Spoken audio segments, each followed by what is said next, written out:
pyramid expressed it well. It must have required the organizing capacity of a genius to plan all the work, to lay it out, to provide for emergencies and accidents, to see that the men on the quarries, on the boats and sleds, and in the masons' and smithies' shops were all continuously and usefully employed, that the water supply was ample, that the sick reliefs were on hand.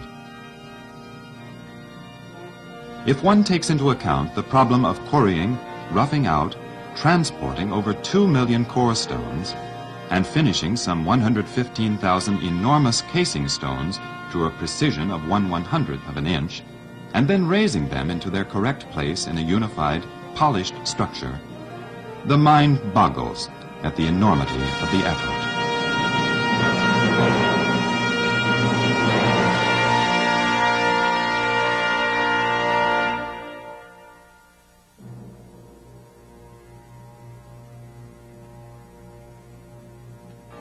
Having considered how the Great Pyramid may have been built, still two mysteries remain. Who built it? Why?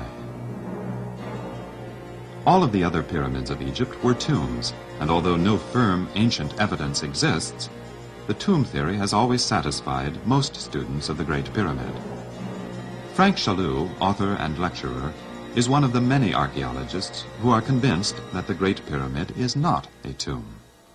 The reason that the Great Pyramid is not a gigantic tomb is evidenced by the fact that when we do examine the coffer in the king's chamber, there are no inscriptions thereon, no embellishments, neither any on the walls, any hieroglyphs in honor of such a king and his deeds.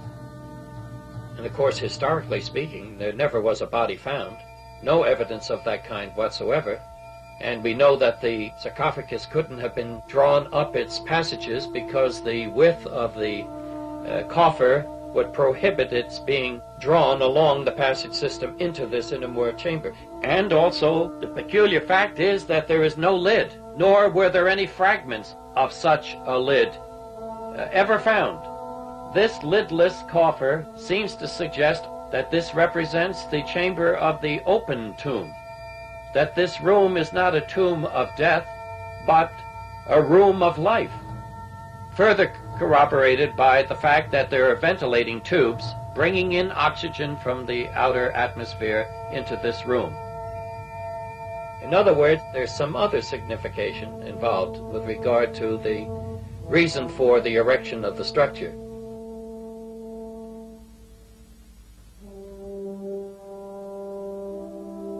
The suggestion that the Great Pyramid was not a tomb makes it unique among the other Egyptian pyramids.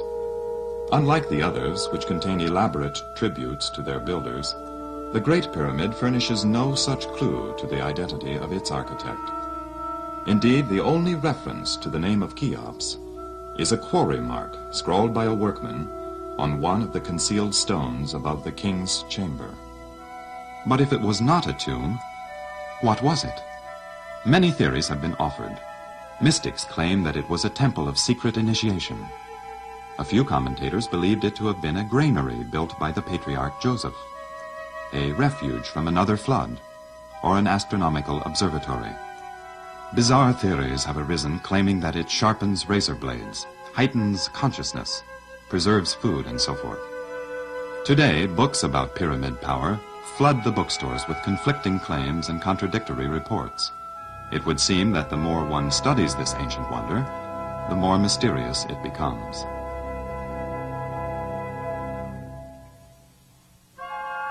Can scientific investigation shed any light on the purpose of the Great Pyramid? Modern explorers such as Jomard, Coutel, John Greaves, Dickinson, Lepsius, Howard Weiss, Piazzi Smythe, Flinders Petre, and Morton Edgar have surveyed and measured the pyramid.